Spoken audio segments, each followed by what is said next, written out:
Matchday keempat Liga Champions menghadapi Lille dan kita away ke Liga Prancis atau ke Prancis dan away kita kali ini semangatnya harusnya kayak waktu lawan Leipzig nih. Jangan sampai nanti semangatnya away-nya juga malah ngendor ya. Nah tapi kita akan banyak ngomongin UCL walaupun kemarin kita nggak sempat bikin review pertandingan terakhir, nggak masalah. Karena kita paling penting nih ada di depan mata nih ya. Matchday keempat dengan poin kita masih 6 dan kita melawan Lille yang sama-sama masih 6 poinnya juga dan kita kenalan dulu dengan siapa? Gua Jeki dan yang pakai jersey home dengan siapa? Ya, halo halo semuanya. Perkenalkan saya Bustan Juventini dari Jakarta Timur. Oke, Bustan, terima kasih. Nah, teman-teman, Bustan ini adalah membership kita. Hampir setiap bulan, Bustan selalu hadir bersama kita, Suara Juventini ini, untuk mengasih input dari opini dia sendiri ya, dari ya apa namanya rasa curiousnya dia, penasarannya dia bersama Juventus, ya dia bisa dapat spot untuk bisa siaran di sini. Karena dia apa? Karena dia gabung di fitur membership. Jadi kalau teman-teman mau kayak Bustan, ikutan bersuara juga, punya opini yang keren. Karena gue lihat komen-komen teman-teman Sor Juventini yang komen-komen ya itu keren-keren semua sih. Sayang banget kalau lu nggak gabung di fitur membership. Oke, satu kali lagi dengan siapa teman gue yang pakai baju The Jack. Assalamualaikum, gue Waalaikumsalam. Paundra Waalaikumsalam. Juventini dari El Salvador. Oke, ya El Salvador berarti deket-deket Meksiko ya, Latin ya, Latinos ya. Oke, kita langsung aja nih mengenai matchday keempat kita ini. Ya kita tahu bahwa kita ada di rank 14 dan kebetulan lawan selisih satu satu peringkat doang rank 15 sama-sama poinnya. Cuma bedanya selisih gol doang. Kalau Juventus lebih banyak golinnya dan Lille nggak sebanyak kita. Ya, dah. Bagaimana nih kalau perasaan kalian deh, perasaannya dulu ya. 50-50 optimis atau pesimis kalau dari Pondra? Optimis lah, menang ya, Optimis. insya Allah. Optimis. Kalau dari Bustan 50-50 optimis atau pesimis? Optimis sedikit. Optimis dikit. Oke, mengenai dikit banyak atau apanya, nah ini yang pengen kita bahas. Nah, kenapa optimis? Mungkin ini salah satu fakta yang ingin gue kasih tahu bahwa ada catatan bahwa kita unbeaten di 6 laga away ya. Kita nggak bisa dikalahkan. Jadi lucu juga gitu, menarik juga ya. Malah Juventus kuat pas away. Kayak kemarin kan kita menang juga pas UE ya. Laga terakhir kita di Serie A juga mas UE. Jadi lucu juga gitu. Di UE malah jago. Biasanya kan tim-tim lain biasanya UE itu agak tertati-tati. Bahkan sering kalahnya di UE gitu. Di home-nya biasanya gagah-gagah. Nah, di pihak Lille juga itu juga nggak bisa dikatakan enteng bahwa 8 pertandingan dia tuh nggak pernah kalah-kalah juga. Waduh, yang satu sisi UE-nya bagus, satu sisi dalam 8 pertandingan nggak pernah kalah. Di 5 pertandingan terakhir ya jelas ya, sama-sama tidak pernah. Oh, di 5 pertandingan hanya Juventus yang kalah ya lawan Stuttgart. Jadi ini kondisinya sebenarnya Lille dan Juventus sama-sama lagi sedang mungkin bukan top perform tapi performnya lagi nggak jelek, lagi oke lah dua-duanya. Nah, menurut teman-teman dengan kondisi seperti ini ditambah lagi ya memang kalau dari sisi Juve masih ada yang cedera-cedera kayak Nico Gonzalez, ya Bremer udah pastilah ya. Terus mungkin ada siapa lagi? Oh, Kop Mendes tapi udah main. Ya, gimana Pondra melihat kondisi tadi yang gue bilang bahwa satu sisi Lille juga punya apa apa data yang bagus juga bahwa beberapa pertandingan nggak pernah kalah. Juventus malah UE-nya jago nih. Gimana Pondra? Silakan. Ya kalau dari sisi Juventus sih sebenarnya gue optimis Juve bisa meraih poin penuh di kandangnya Lille nih. Karena entah gimana ya, gue juga bingung kok di musim ini kita malah away justru malah performanya bagus gitu. Hanya satu kali seri aja kan lawan Inter kemarin tuh. Hmm. Itu pun juga hampir kalah dan kita berhasil hampir comeback jadi 4-4. Jadi ini satu poin yang menurut gue ternyata kita cukup kuat juga ketika tampil di kandang lawan gitu. Termasuk waktu kita mengalahkan Leipzig juga Hmm. kemarin juga lawan Di Udinese. Udinese. Sebelum-sebelumnya lawan siapa lagi tuh ketua UE Verona itu Genoa juga termasuk. Ini sebenarnya kan partai-partai yang bisa dibilang kayak lawan Genoa aja di Marasi itu cukup Ketat sebenarnya. suasana suasana stadionnya sebenarnya cukup berbahaya gitu. Hmm. Tetapi Juve bisa melewati itu. Mungkin karena Juve bisa jadi karena bermain di kandang lawan dia bermain lebih lepas mungkin. Ketika bermain di kandang bisa jadi ada beban sehingga ada masalah di mental yang gue harus menang nih di sini yang ternyata akhirnya jadi nggak menang gitu. Jadi ini yang menurut gue optimis di pertandingan lawan Lille ini kita bisa meraih poin penuh. Nah kalau dari Lille sendiri memang sih dia dari 8 pertandingan terakhir ya. Hmm. 8 pertandingan tidak kalah nih dalam dalam 5 pertandingan terakhir itu juga nggak kalah, 2 kali menang, bahkan sudah pernah mengalahkan Atletico dan Real Madrid di Liga Champions. Ini luar biasa sekali loh, mengejutkan sekali buat tim seperti Lille. Tapi kalau kita lihat performanya sendiri di Ligue 1 dan juga di Liga Champions tuh dari segi permainan sebenarnya juga nggak spesial-spesial banget gitu Lille. Di Ligue 1 sendiri Lille sekarang di peringkat 4. Kondisinya juga sama kayak Juventus, 2 kali kalah ya, sudah meraih 2 kali kalah, 5 kali menang, 3 kali seri. Jadi sebenarnya agak nggak stabil juga ketika habis menang 2 kali, habis itu seri, habis itu kalah gitu. Jadi sebenarnya dibilang bagus banget enggak, dibilang jelek banget enggak, lagi posisinya ada di peringkat ya sama lah kayak kayak Juventus gitu, 11-12 kayak Juve. Jadi ini merupakan menurut gue ini justru malah jadi peluang yang harus dimanfaatkan sama Juve. Tidak seperti Stuttgart waktu kita menghadapi Stuttgart itu Stuttgart memang lagi posisinya lagi di Liga Champions lagi lumayan bagus, lagi naik lah, mentalnya lagi naik. Di Bundesliga juga mungkin lagi performa lagi kurang bagus, tapi musim lalu dia peringkat kedua gitu. Jadi ini yang dan kita bermain di kandang di kandang kita kan waktu lawan Stuttgart, makanya seperti kemarin tadi gue bilang kayaknya kita ada masalah nih ketika bermain di home, tapi ini kita harusnya bisa bermain lebih lepas. Ya. Oke. Even dia bisa mengalahkan Real Madrid itu bukan jadi ukuran bahwa mereka menakutkan. Enggak sih, karena ini boleh gue bahas sedikit pertandingannya ya. Yeah. Waktu melawan Real Madrid dan Atletico, mereka itu sebenarnya tidak mendominasi permainan dan lebih banyak ya jelas lah ya Real Madrid unggul dalam possession ball. Atletico pun juga sama. Atletico itu udah unggul 1-0.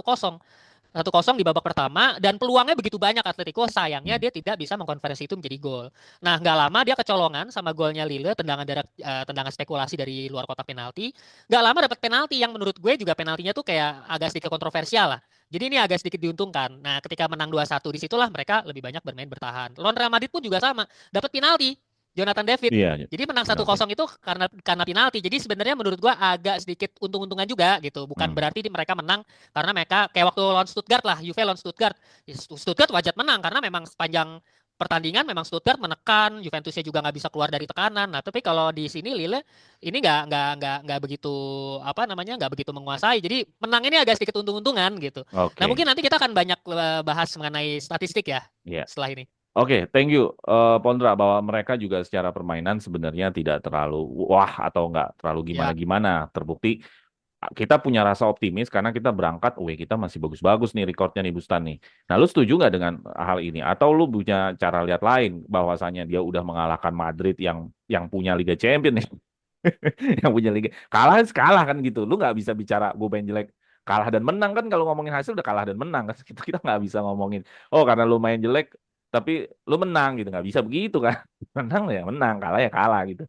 Nah, satu sisi lagi menang lagi UE di Atletico. Jadi kalau lu kan tadi keoptimisan dikit. Nah, bagaimana tadi dengan pengantar gua dengan dia yang tidak pernah kalah di 8 pertandingan, Juve UE-nya bagus, ranking yang nggak jauh beda di UCL-nya. Gimana, silakan Bustan. Ya, kalau ini kan pertandingan yang sebetulnya penting juga bagi Juve ya, karena kan 3 match sebelumnya Juve cuma bisa mengumpulkan 6 poin ya. Sayang sekali karena seharusnya kalau bisa mengumpulkan 9 poin bisa sapu bersih kan, harusnya bisa tetap peringkat 8 besar ya, karena menurut saya 8 besar itu penting buat Juve untuk menghemat jumlah pertandingan gitu. Jadi bisa langsung lolos ke 16 besar.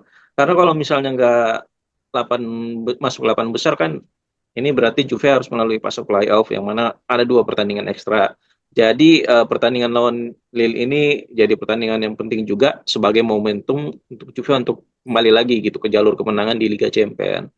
Dan pertandingan lawan Lille ini sendiri kan jadi pertandingan yang agak menarik ya, karena Lille ini di Liga Champions penampilannya lumayan mengejutkan juga ya, dengan mengalahkan 2 tim Kota Madrid, 2 raksasa Kota Madrid yang sebetulnya agak sulit juga dikalahkan gitu, tapi mereka bisa mengalahkan itu, dan menurut saya itu agak ini juga ya, ada sesuatu lah yang membuat tim ini lumayan berbahaya gitu, karena kalau kita lihat mungkin mereka bukan tim yang possession base ya, tapi dengan permainan mereka yang sedikit menguasai bola dan lebih banyak bertahan, mereka mengandalkan banyak transisi cepat gitu, yang mana transisi cepat ini akan sangat berbahaya untuk Juve, yang mana kita tahu sendiri ya, beberapa pertandingan terakhir ini tahanan Juve sendiri agak sering kocar-kacir gitu dengan transisi cepat dari tim lawan, yang mana ini bisa jadi poin tersendiri yang harus diperhatikan Juve gimana biar tidak kecolongan melawan Lille. Itu sih. Oke, jadi ada kata kunci transisi cepat karena kita bicara taktik.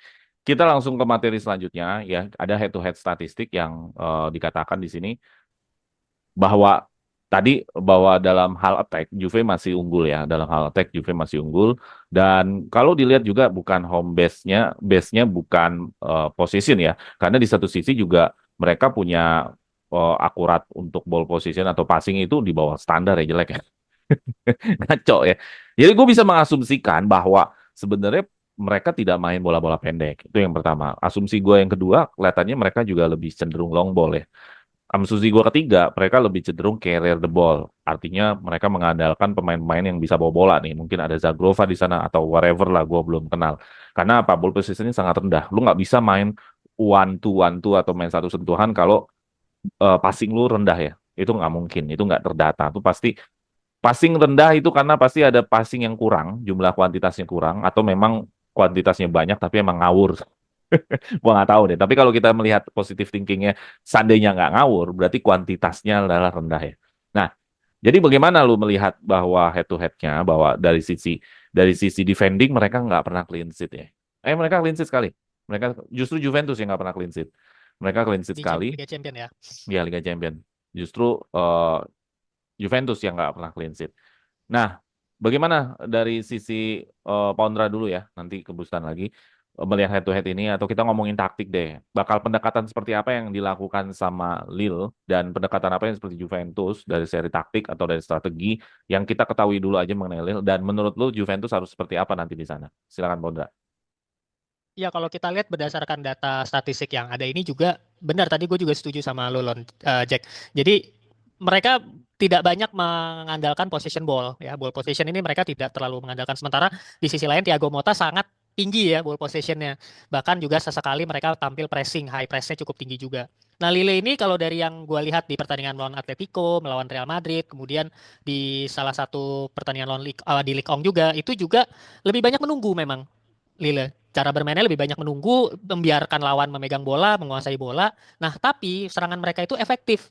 Jadi ketika ketika lawan melakukan kesalahan, ketika lawan lepas bola, mereka langsung bisa ambil dan kadang serangan mereka itu terjadi gol. Itu yang terjadi waktu lawan Atletico, lawan Real Madrid. Serangannya sedikit-sedikit aja, tapi sekalinya serang tuh masuk gitu, efektif. Hmm.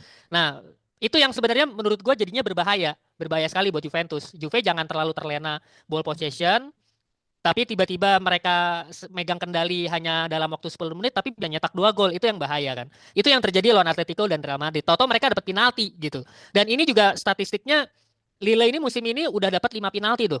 Jadi ini apa ya, kadang-kadang kalau gue ngeliatnya nih kayak tim-tim yang sebenarnya nggak bagus-bagus amat tapi mereka beruntung nih bisa golin lewat corner, Toto bisa golin penalti, dapat Ya, dia penalti gitu. Ada aja gitu. memanfaatkan detail-detail kesempatan sekecil Ya, apapun ya. itu yang gue khawatirkan sebetulnya. Kalau dari secara pole position dan kualitas pemain, menurut gue Juve ada di atas lah. Tapi itu yang gue lihat. Ya, kita bisa lihat statistiknya, shootnya Lille nggak gol per game-nya juga 1,3, big chance-nya juga nggak banyak, pole position-nya juga nggak banyak. Ya Juve unggul segalanya lah, interception-nya sampai tackle-nya semua unggul segalanya lah. Tapi ya itu Lille itu ya model-model apa ya, sepak bola pragmatis lah. Oke. Kayak Carry the kayak ball, long ya ball, di ya kayak di Allegri gitu. di Itali mungkin kayak siapa? Sassuolo dulu ya musim kemarin atau kayak siapa ya? Ya Ya, kayak Roma, mungkin Roma zamannya Mourinho. iya iya iya iya. Jadi ya kayak gitu. Makanya itu yang menurut gua harus diwaspadai. Ini Lille banyak nunggu nunggu nunggu, tahu-tahu sekali mereka pegang kontrol 10 menit bisa golin. Itu yang ngerinya tuh gitu. Dan golinnya tuh kecolongan-kecolongan gitu yang gue bahaya. Lawan Atletico tuh gitu, kecolongan di syuting dari jauh masuk. Iya iya iya iya. Berarti butuh fokus ya. Mungkin Ya, betul fokusnya fokus. 95 menit kalau colongan kalau set piece kan sebenarnya bukan bola berjalan ya.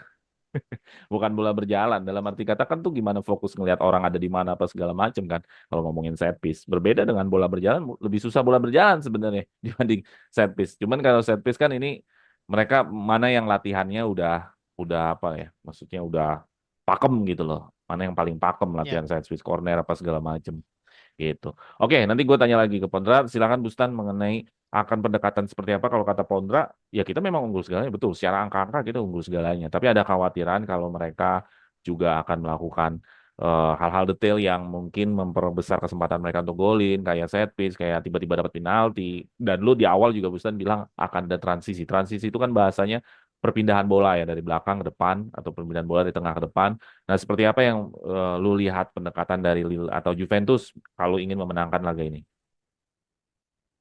Ya, kalau laga ini sih mungkin awal-awal laganya Juve akan seperti biasa ya, akan berusaha untuk menguasai pertandingan dan menerapkan high pressing gitu, dan mungkin Lille-nya juga akan main lebih bertahan ya dan mengandalkan serangan-serangan balik cepat, transisi cepat gitu.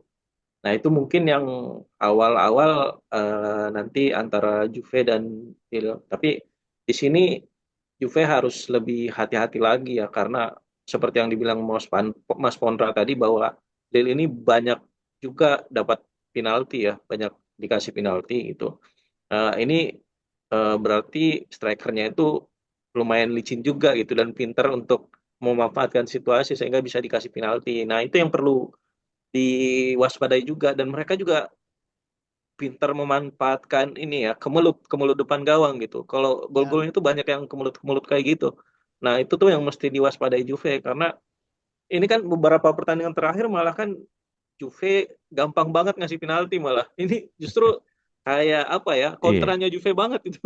kayak gitu tuh Nah, ini Douglas Luiz tuh yang paling aneh, Douglas Luiz. 16 Douglas Luiz, Luiz. untung Yang Danilo digaprak, nggak bisa main ya. yang pemain Cagliari digaprak apa coba? Untung Danilonya nggak bisa main gitu. Jadi ya sedikit lega juga, tapi tetap tetap harus dihindari sama Juve yang kesalahan-kesalahan kayak gitu, karena eksekusi penalti Jonathan David juga bagus banget gitu. Kayaknya 100% ya ininya ya, konversi golnya musim ini ya. Hmm. Karena bagus banget, dan itu bisa bikin Juve kecolongan, selain dari mungkin kipernya juga yang jago gitu, yang ratingnya lumayan tinggi. Biasa kan Juve kalau lawan tim-tim itu tiba-tiba kiper lawan itu jadi kayak kesurupan Buffon gitu. Tiba-tiba langsung jadi Iya. jago. Apalagi kalau misalnya Vlahovic atau Pop Manners penyakitnya kumat gitu kan. Wah, ini malah bisa dihukum ini Juve sama Lille kalau kayak gini. Itu sih Iya. harus lebih klinis dan hati-hati gitu. Oke, ya. Jadi hampir mirip sama Pondra bahwa bahwa kemungkinan-kemungkinan penalti itu yang dibikin sama ulahnya Juve ya. Itu pasti ada. Walaupun walaupun sebenarnya ngomongin dapat penalti itu kan harusnya hasil tekanan ya, hasil tekanan bertubi-tubi. Ya, cuman kalau misalkan hasil dari dia cuma sekali nyerang, dua kali nyerang, terus kita dapat penalti, seperti nggak fair ya. Itu Yang waktu kayak, lawan Atletico itu begitu kejadiannya. Tapi itu iya, itu Dia dapat kejadian. free kick. Dapat free iya, kick, terus bola-bola kemelut gitu, tahu-tahu ada yang jatuh pelanggaran. Gue juga bingung apa handsball apa pelanggaran, gak jelas. Tetap penalti. iya, kayak waktu Juventus lawan Cagliari kan kita kan menguasai pertandingan, buat apa juga kita Ya, bikin penalti? Ya kan logika gue tuh kalau orang mendapat penalti karena intens kan, tekanan itu intens, intens. bolak-balik masuk kotak penalti, akhirnya terjadilah penalti. Ya, Ini kan enggak. ya kayak waktu kita lawan Lazio lah. Ya, Kabar bisa betul, gol betul, bunuh diri betul. karena kita Intens, intensitasnya tinggi. iya, betul, betul. Nah, itu masuk akal. Cuman kalau nanti model kayak Lille dia cuma sekali-sekali nyerang terus dapat penalti, mah itu luar biasa sih. Itu Black Magic Allegri sih sebenarnya mereka. Iya, betul. Oke, oke, oke. Nah, kalau gue sih sederhana aja. Katakanlah bukan karena penalti lah. Kalau dilihat dari datanya, kayaknya mereka akan counter attack. Counter attack itu kan ada tiga hal lah menurut gue. Antara mereka long ball, langsung kasih ke depan, atau mereka transisi tiga dua orang yang gantung yang satu lagi masuk lini kedua nyusul, atau ada satu pemain dua pemain yang bawa bola. Nah, ini yang harus ditahu, cari sama Mota pola apa yang akan dilakukan sama Lille untuk menyerang Juventus secara transisi, secara counter attack. Apakah long ball, apakah carrier bola, ada yang bawa nih, misalkan Zagrova, itu kelihatannya memungkinkan tuh dia ke arah sana. Atau malah eh, satu atau tiga orang, eh, lu inget nggak waktu gol kita yang Chiesa di bala Ronaldo kan itu kan skema kan, Ya, ya, yang counter attack. sering banget ya. Nah itu kan skema-skema itu harus dipelajari. Mana yang kita matikan dulu, mana yang kita intercept dulu. Pasti ada yang ngegantung kan antara satu, dua atau tiga, terus ada yang gantung. Jadi menurut gua counter attack itu paling paling bingung kalau orangnya main possession lah. Karena opsinya bisa banyak gitu. Dari gua aja ada tiga. Apalagi kalau yang benar-benar eh, analis banget, mungkin bisa beberapa opsi lagi di luar dari yang apa gua sampein. Gitulah kira-kira. Oke, Oke, itu tadi dari apa yang gue sampaikan bahwa begitu banyak data yang bisa kita keluarkan dari teman-teman juga melihat bahwa Lille ini terlihat kalau kata Pondra ya lebih banyak gol anehnya ya.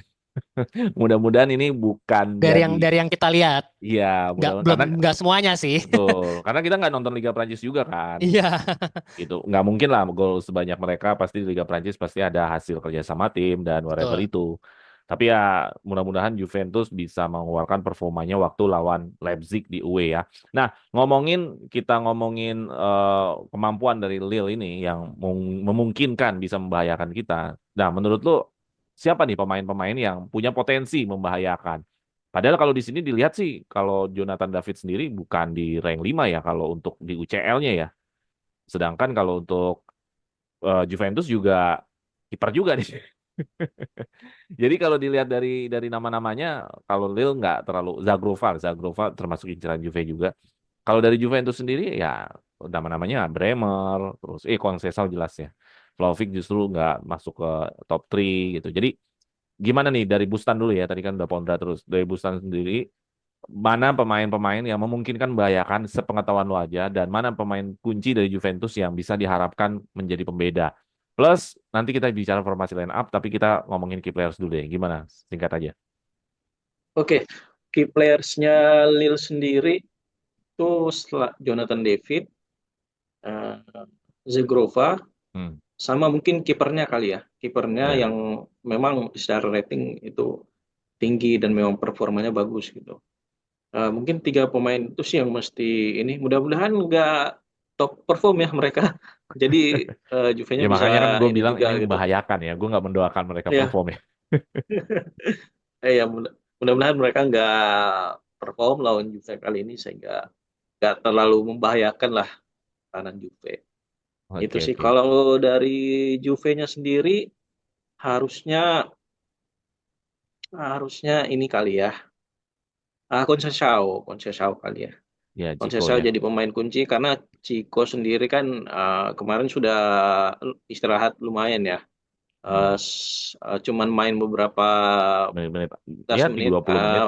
menit-menit akhir, 20 menit, belasan menit lah lawan Udinese kemarin. Jadi harusnya bisa lebih fit lawan apa Lille ini, dan juga harusnya Yildiz Yildiz sih bisa perform lagi gitu karena biasanya Yildiz itu agak inkonsisten juga Ya, gitu 19 kadang. tahun bro. eh, ya bener sih, kadang bagus gitu. Mudah-mudahan dia bisa menemukan konsistensinya dia gitu dan bisa 2 pertandingan berturut-turut bisa bagus gitu paling enggak ya. Karena ada Mudah-mudahan ada bisa. ada beberapa pemain yang kita ngomongin sendiri. 19 tahun itu nggak semua pemain itu perform loh. 19 tahun coba Ya aja benar. cek. Salah juga, Muhammad Salah Liverpool 19 tahun nggak kelihatan kan? Oh Nggak itu semua. late bloomer itu. Iya kan, maksudnya ya sabar aja gitu. Nggak harus juga udah gimana-gimana gitu. Ya Cambiaso lah, Cambiaso 19 tahun kan masih belum kelihatan kan? Gitu. Ya agak jarang malah Iya. 19 tahun. Oke, langsung aja ke Pondra. Lu dari awal selalu bilang gol aneh-aneh apa segala macam. Berarti kalau gol aneh-aneh ini kita nggak bicara tentang taktik, nggak bicara tentang skema, kita nggak bicara tentang seberapa hebat pressing mereka. Berarti ini bisa jadi nanti akan ada figur-figur dari Lille yang akan menjadi penentu dong. Karena kan biasanya tim-tim yang agak aneh-aneh itu biasanya ngandelinnya pemain nih. Ya. Ngandelin pemain. Bagaimana lu lihat yang punya potensi-potensi? Walaupun mungkin kita minim informasi ya terhadap Lille, tapi kan dari lu sendiri mana yang punya potensi membahayakan, dan dari Juventus sendiri ya apakah mengedepankan figur juga menjadi penting ataukah kerjasama tim yang diincar Mautani? Kalau misalkan figur siapakah yang cocok untuk dikedepanin? Silakan Bonda. Kalau dari Lille sendiri jelas ya itu strikernya berbahaya sekali Jonathan David. Dan ini incarannya Juve juga kan? Hmm. Cocok nih kayaknya main di Juve nih. Jonathan David ini udah nyetak 12 gol dari 17 pertandingan musim ini. Total keseluruhan ya termasuk kualifikasi Liga Buset, Champions juga. dua digit ya, 2 digit Dua ya. digit 12 gol men. 5 diantaranya penalti. Jadi dia gol murninya ada Tujuh. berapa? Tujuh. 27 ya. Ya 7, udah 7 gol. 60%, 60%, 70% 60%, dia 5 golnya open penalti. play. Jadi itulah makanya gue tadi bilang ada sedikit hoki-hokian lah ya yang didapatkan oleh Lille sehingga dia bisa banyak mencetak gol pun juga dari gol-gol yang nggak semuanya sih tapi ada beberapa ya penaltinya aja bisa sampai 5 kali gitu dapat 5 gol dan pertandingan-pertandingan penting lagi lawan Atletico dan Real Madrid. David sih yang tentu ini harus berbahaya sekali. 12 gol dari 17 pertandingan ini kan merupakan pertanda kalau bisa jadi ini permainan mereka sangat pragmatis mengandalkan 1-2 pemain yang tadi lu udah bilang juga. Makanya golnya numpuk di David semua gitu. Kalau yang lain mungkin kayak Munier juga kayaknya nggak main ya kalau nggak salah ya. Cedera dia. Munier terus sisanya pemain-pemain yang kita nggak terlalu kenal. Gudmundsson juga ternyata bukan yang Albert tapi Gabriel bek kiri dari Swedia. Terus Chevalier nih karena kipernya tampil bagus sekali kemarin di lawan Madrid apa lawan Atletico yang jadi man of the match nih. Nah, cuman ada satu nama yang udah cukup berpengalaman juga gelandang yaitu Andre Gomes, main Portugal. Ini juga patut Oh, itu waktu itu di diwaspadai. Porto ya? Di Lyon. Porto ya. Sempat Porto. main di Barcelona juga Andre Gomes kan. Ya, Ya, ya, ya. dia sempat di Barcelona, seperti Everton. Tuh. Jadi lumayan cukup berbahaya juga harusnya ya Lille ini ya, lini tengahnya. Jadi kalau gue sih mengerikannya itu sebenarnya di Jonathan David sih. Ini lagi gacor banget soalnya Jonathan Iya, David. Yang gue khawatirkan kan speednya ya. Untungnya Danilo nggak diajak nih kali ini. iya, iya. Danilonya nggak diajak.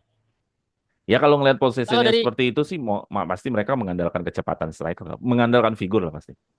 ya kalau dari Juve ya gue akan banyak berharap sama Chico lah, Conceição. Udah cukup istirahat kan kemarin Hmm. lawan Stuttgart nggak main, terus lawan terakhir siapa? Udinese ya, Udinese juga Iya, iya.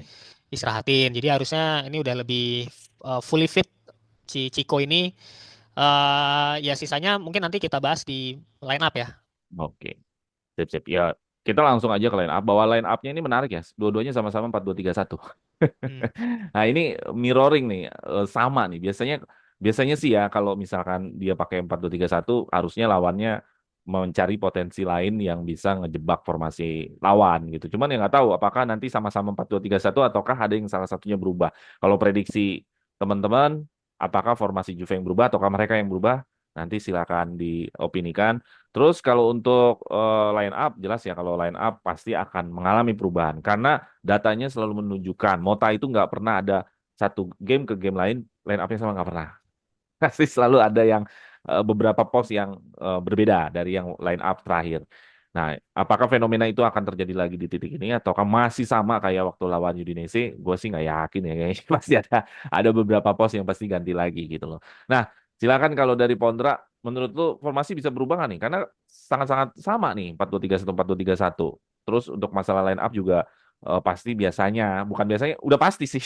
Mota ini nggak mungkin kalau terakhir lawan Udinese misalkan line up A, nanti line up-nya itu lagi. Nggak pernah. Nah, apakah itu akan terjadi lagi dan bagaimana perubahan dari line up ini? Silakan Pondra. Kalau dari segi formasi, ya udah pasti lah ya pakai formasi template nih, Mota 4-2-3-1 ketika menyerang, bertahan 4-1-4-1. Kalau dari Lille sendiri, Lille juga sama 4-2-3-1, tapi yang menarik adalah waktu terakhir melawan Atletico nih mereka sempat pakai 3-4-3. Munier dijadiin back tengah. Jadi transisi mereka dari 4-2-3-1 mereka bisa transisi menjadi 3 back, Moniernya jadi back tengah, lalu main 3-4-3. Nah, ini yang harus diwaspadai sama Juve. Sementara Juve sendiri kan transisinya nggak jarang pakai 3 back ya. Kalau Hmm. nggak 4-2-3-1, 4-1-4-1 tuh pasti transisinya kayak gitu. Nah, Lille ini sedikit lebih apa? Cukup variatif lah. Meskipun plot pertamanya 4-2-3-1, tapi ya itu ada beberapa pemain mereka yang bisa dijadikan sebagai back tengah. Nah, Jadi cuman gue secara nggak tahu jadi kalau secara Monier. formasi Juve yang lebih memilih fix ya dibanding dia harus. Iya, iya, iya, iya. Cuman gua nggak tahu karena Monier kan katanya nggak main. Apakah itu akan berubah waktu lawan Atletico kemarin sempat pakai 3-4-3 di lapangan? Apakah nanti akan berubah atau tetap karena Moniernya nggak main, jadi tetap balik lagi ke 4-2-3-1? Kita masih belum bisa tahu. Kalau dari line up, mungkin kalau dari Juve biasanya memang kalau Mota tuh diistirahatin tuh kadang sampai 2 pertandingan. Terus dimainin 2 pertandingan full gitu. Starternya kadang 2 pertandingan tuh nggak berubah tuh. Jadi mungkin kalau dari segi 4 backnya mungkin nggak akan berubah dari pertandingan terakhir lawan Oh, Savona main ya. Udinese. Savona, menurut gue sih Savona akan kembali main dan mereka dia juga lagi performanya lagi bagus kan abis golin pasti pede cukup pede dan kebetulan Danilonya juga nggak diajak main kan Iya, nggak iya dimasukin benar. ke daftar squad jadinya kemungkinan ya saingan ya dia hanya dia sendiri gitu Jadi nggak kecuali ada kemungkinan Kabal ya kiri ya. kayaknya nggak ada. Kecuali Kabal main Cambiaso yang dia jadi bek kanan tapi Iya, kayaknya iya. enggak sih. Enggak ya. Nah jadi kayaknya formasinya tetap sama nih beknya Oh, kalaupun kiper Kabal juga main masih di Gray. kiper pasti di Gray. Nah, Cambiaso ini kan udah 3 kali main full nih dari lawan Inter, lawan Parma, lawan Udinese. Gue nggak tahu sih apakah dia bakal main lagi jadi Nggak mungkin, starter pasti atau bakal dimainin. diistirahat. Tapi kayaknya bakal dimainin karena Mainin ini lah. cukup berisiko Ini kan biasanya kayak Rabiotnya Allegri udah nggak tergantikan ya. nggak Sama kayak tergantikan. Locatelli nih. Nah, yang Iya, gue iya. suka adalah di tengah kita kembali full tim nih, semuanya sehat nih. Cup Niners, Douglas Luiz sudah balik, Thuram, Locatelli, Fagioli, eh, jadi semuanya lengkap. Tapi menurut gua tengahnya akan kembali diisi sama Thuram dan Locatelli sih kayaknya ya. Ya, Kalau Thuram lagi menurut gue nih bagus kemarin kan. nggak akan berubah. Thuram lagi bagus, Locatelli lagi bagus, Fagiolinya juga lagi menurun, Douglas Luiz juga baru cedera. Tapi kadang-kadang suka ada kejutan ya, tiba-tiba McKennie main jadi starter. Iya. Iya, Ya, di emang. posisi depan udah pastilah Pop Miners, Yildiz, dan satunya pasti Chico ya. Kemarin udah diistirahatin, harusnya dia sekarang main. Ya, striker siapa lagi kalau bukan Dusan. Iya, iya. Jadi justru sama dong kayak Udinese. Nggak ada bedanya dong. Lu Chico ya? paling bedanya. Oh iya benar, Bedanya Ciko, di Ciko Chico. satu. Oh iya Chico. satu, Ciko. Chico Iya, atau iya. paling ya salah satu dari Turam mungkin bisa jadi nggak main, Turam atau Locatelli. Karena gue nggak Bisa yakin jadi. Dra, dia bakal line up yang sama tuh nggak mungkin. Pasti beda. Ada satu dua tuh Ada pasti satu yang beda. dua yang sama. Iya, dia nggak Tapi mungkin tapi sama. tapi menariknya Mota suka gitu kadang-kadang. Jadi dia 4 back nih. 4 back dalam 2 pertandingan tuh sama. Tapi ntar habis itu ganti nih posisinya. Makanya kan waktu itu Danilo sempat main starter sampai 3 kali kan. Hmm. Baru diistirahatin lawan si Udinese kemarin. Nah sekarang nggak dimainin sama sekali gitu. Jadi kayaknya akan pakai formasi yang sama dengan Udinese untuk backline-nya. Nah cuman Iya, untuk iya. tengahnya karena sekarang fit semua, Douglas Luiz sudah balik, ini akan menambah variasi kan, menambah banyak pilihan bagi Mota gitu untuk bisa membongkar pasang mana yang kira-kira lebih cocok. Tapi kayaknya sih feeling gua Thuram sama Locatelli lagi sih kayaknya, Oh, bukan McKennie ya. bukan McKennie. Iya, iya, iya. Karena Thuram Swakatelli kalau tugasnya sama sebenarnya jadi nggak punya pengaruh. Cuman kalau Thuramnya mau main masuk kotak penalti jadi pengaruh. Ya, Itulah mengapa McKennie perlu main tuh ya salah satunya ya untuk menambah daya gedor kan. Daigdor betul. Mm-mm. Soalnya kalau Thuram tidak diformat untuk main punya daya gedor, itu terlalu Ya, boros untuk kayak misalnya lawan Udinese mau ngapain di DM sampai dua ngelawan ya. Udinese doang kecuali lu lawannya Munchen, lu lawannya siapa gitu yang lini tengahnya itu benar-benar susah kita ngerebut bolanya Hmm. gitu sih. Jadi ya gua antara antara Thuram sama McKennie gua masih kayaknya antara antara dua itu deh. Ya Kalau 50-50 Komenas ya. pasti Komenas pasti main lah gitu. Hmm. Depannya pasti Chico lah. Oke, thank you. Jadi kalau dari sisi Pondra formasinya katanya nggak bakal berubah nih, walaupun lawannya punya formasi yang sama. Nah, kalau dari Busan sendiri apakah formasi tetap sama ataukah berubah? Karena ya Mota juga punya perubahan formasi sih, ada 4-1-4-1, 4-3-3 di boloknya antara dua tiga formasi itu yang sering pindah-pindah.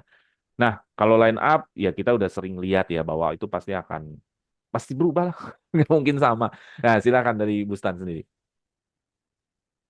Kalau dari formasi sendiri sih paling ya sama aja sih 4-2-3-1 gitu. Walaupun nanti penerapan ini di lapangan akan lebih fleksibel ya, tapi mungkin base-nya tetap akan 4-2-3-1 ya sama kayak pertandingan-pertandingan sebelumnya.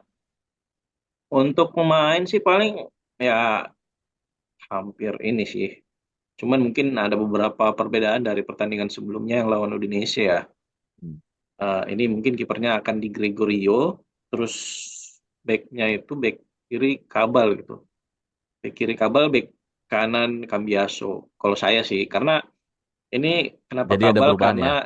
ah kenapa Kabal? Karena ini juga untuk meredam apa namanya agresivitas dari Zegrova sendiri di sayap kanannya Lille. Karena kan Dia punya Zegrova dribble bagus sendiri tuh. kan dia dribbling bagus, pemain cepat dan pemain kuncinya Lille juga kan sehingga ini perlu diredam juga gitu di back kiri. Makanya Kabal yang basicnya bisa back tengah juga itu kayaknya lebih cocok gitu di back kiri gitu. Nah, karena Kabal di kiri maka di kanannya Cambiaso. kemungkinan Cambiaso walaupun sih seperti yang dibilang Mas Pondra tadi ada isu juga masalah apakah dia nanti akan kuat ya main dengan intensitas permainannya Mota yang tinggi gitu high intensity dengan dia udah main 3 pertandingan berturut-turut, apakah nanti di pertandingan keempat akan masih kuat dia Udah main mabok di udah, sini? Itu udah muntah. jadi pertimbangan juga. Jadi kita mungkin nggak menutup kemungkinan juga kalau Savona bisa jadi main dan Cambiaso akan masuk di bangku cadangan, walaupun mungkin akan tetap dipaksakan sih, walaupun agak riskan juga ya kalau dipaksakan kayak gitu. Iya, Nah, iya, di iya, tengah iya. sendiri, back tengah ya nggak ada nama lain, Gatti Kalulu. Dua di tengah itu eh, Locatelli Thuram. Gitu. Walaupun Locatelli ini isunya sama kayak Cambiaso ya, udah sama-sama 3 kali main berturut-turut. Karena kalau saya lihat sih sektor midfielder yang gelandang ini, sektor fullback sama winger itu tiga tiga sektor yang pemainnya capek gitu, pemain capek. Jadi nggak bisa terlalu dipaksakan main gitu. Karena kalau terlalu dipaksakan, itu nanti akan ada kelihatan kayak ada penurunan performa kali ya kalau di pertandingan keempat gitu, kalau terlalu dipaksakan. Hmm. Nah itu jadi mungkin tanda tanyanya Locatelli. Tapi kalau dari segi taktikal, Locatelli paling cocok sebetulnya karena untuk menghadapi mengcover dari serangan balik transisi cepatnya ini, Lil. Karena kalau di situ dipasang Fagioli, itu kan Fagioli secara bertahan agak Iya, agak kurang. kurang ya. Jadi agak riskan juga kalau menurunin Fagioli di situ. Sementara kalau Thuram yang di depan back itu dia masih sering bikin kesalahan-kesalahan Nggak gitu. halus dia, nggak Kemarin terlalu, kan nggak sehalus Locatelli ya. Iya, kemarin kan banyak pas-pasnya juga yang berbahaya. Itu kan kalau depan back kayak gitu, wah itu fatal banget. Tuh.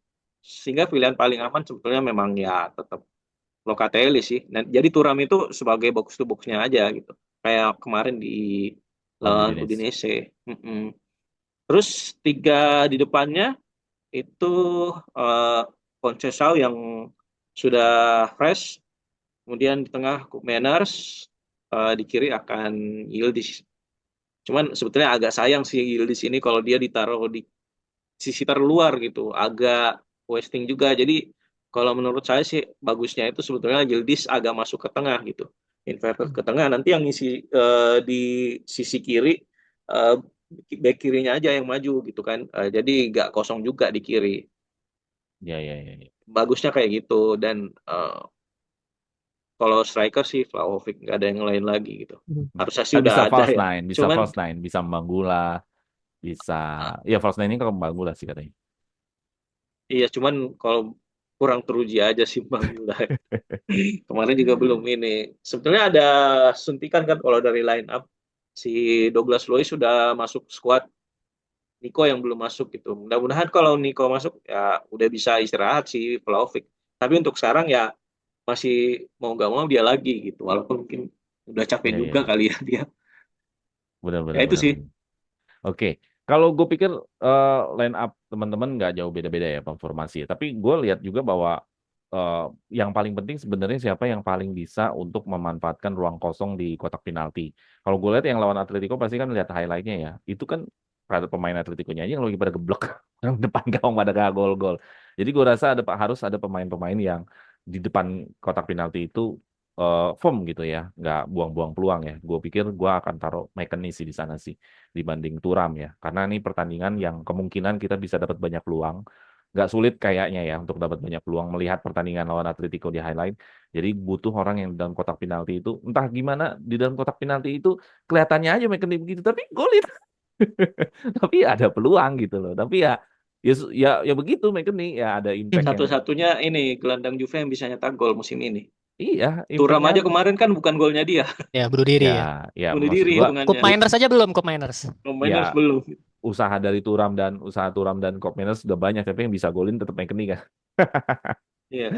Jadi maksud gua, ya Koopmeiners pasti akan punya peluang. Ya daya gedornya lah ditambah. Ya kalau Turam sesekali kemarin di Udinese terlihatnya. Jadi memang karena dia selalu di format jadi DM, ketika main box to box mungkin belum terlalu terbiasa. Hanya McKennie yang bisa lah untuk jadi gue pikir Locatelli McKennie jadi pilihan yang masuk akal ya untuk bisa mencari gol. Itu aja sih perbedaan gua kalau backnya hampir sama gua dengan Pondra, nggak ada perbedaan. Ya, Savona memang udah harus layak ya bermain di UCL ya, kata gue sih. Ke Kabel kenapa harus cadangan ya karena nge-backup Danilo dan nge-backup Gatti dan Kalulu kalau mereka cedera atau kartu kan kita harus save mereka kan. Gitu loh. Kalau mereka udah kena kartu di menit-menit yang membahayakan atau menit 70 masih udah kartu tuh back tengah itu ya gue pikir mereka harus digantikan. Siapa lagi kalau bukan Kabal gitu. Oke, terakhir Ndra, skor dan mungkin Ya. analisa lu terakhir lu mengenai pertandingan ini. Juventus mungkin akan lebih mendominasi pertandingan karena seperti yang tadi udah kita bahas, Lille lebih banyak menunggu, bahkan Lille melawan Monaco yang kena kartu merah aja Monaco-nya masih kalah ball possession ya gitu. Jadi ini sepertinya kalau dari data-data yang ada Lille bahkan lebih banyak menunggu dan apalagi Juve ball possession-nya jauh lebih tinggi kan selama ini, bahkan di Serie A paling tinggi tuh Juve. Jadi mungkin akan kembali memainkan ball possession yang cukup bagus. Satu-satunya ball possession yang kita kalah tuh kalau nggak salah waktu lawan Stuttgart kemarin ya itu kita gagal mendominasi. Tapi gue yakin melawan Lille kali ini kita bisa bisa meraih ball possession yang cukup tinggi. Nah, melihat cuman yang jadi masalah Juve kadang-kadang suka buntu di sepertiga akhir, peluang-peluang untuk bisa peluang kuncinya ini kadang-kadang suka buntu. Nah, ini yang gue Itulah kan mainin khawatirkan. Maicon nih, lu mainin Turam. Ya, tiba-tiba ada di depan ya. Iya. Masalahnya Vlahovicnya juga kadang suka batu juga nih. Nah, Iya, cuman iya. ya itulah kita lihat kalau gue sih prediksi gak usah gede-gede lah 2-0 aja. Oke, 2-0 ya. Di away udah keren sih di UCL ya. Oke, kalau dari Bustan? Ya, karena kalau melihat rekor away-nya Juve yang lumayan bagus sih, dan jadi ini optimis dikit ya, optimis dikit, jadi Tadi skornya di juga awal. tipis-tipis Oke. saja gitu. Iya, iya, iya, Optimis iya. dikit. Oke, Satu oke. dua lah buat Juve. 2-1 ya. Skor Ada tipis Nah, 5-4 harusnya. Skor tipis tuh 5-4. iya juga. 7-8 mungkin bisa juga ya. Iya, iya, iya, iya. Oke, jadi skor tipis 2-1 dan 2-0. Kalau gue pribadi ya memung ya ini semua tergantung babak pertama tapi gue pengen banget bisa menang 3-0 sih. Wah, ini terlalu terlalu mewah tapi masih memungkinkan lah ya kalau misalkan babak pertama itu kuat. Alasan gue adalah nggak banyak pemain yang bisa diandalkan dari Lille ini karena kalau gue lihat ya dan gue melihat di highlight lawan Atletico tuh kalau selama kita bisa manfaatkan kotak penalti kita bisa nyampe sih. Ini masalahnya gimana caranya lu bisa dapat peluang kotak penalti dan klinis. Masalahnya di situ aja udah. Kemarin kan Juve sulit untuk menciptakan peluang. Sekarang gua rasa Juve bisa menciptakan peluang. Sekarang adalah bagaimana peluang itu menjadi gol. Itu yang jadi PR-nya gitu loh. Berbeda nih antara susah menciptakan peluang sama sudah punya peluang tapi nggak gol. Gak bisa Kayaknya golin. Juventus sudah di fase punya peluang tapi nggak gol deh. Lu perhatiin Ya, deh yang Kopenhagen kemarin lawan Udinese. Itu aja ya, udah ya. bagus tuh. Jadi kelihatannya Juve udah punya banyak peluang tapi yang tinggal sedikit lagi nih gimana peluang itu jadi gol. Beberapa pertandingan sebelum-sebelumnya susah bikin peluang. Sekarang udah mulai step up dikit. Nah, jadi gue optimis dikit. Bukan optimis dikit ya, optimis banyak nih gue. 3-0. Ya.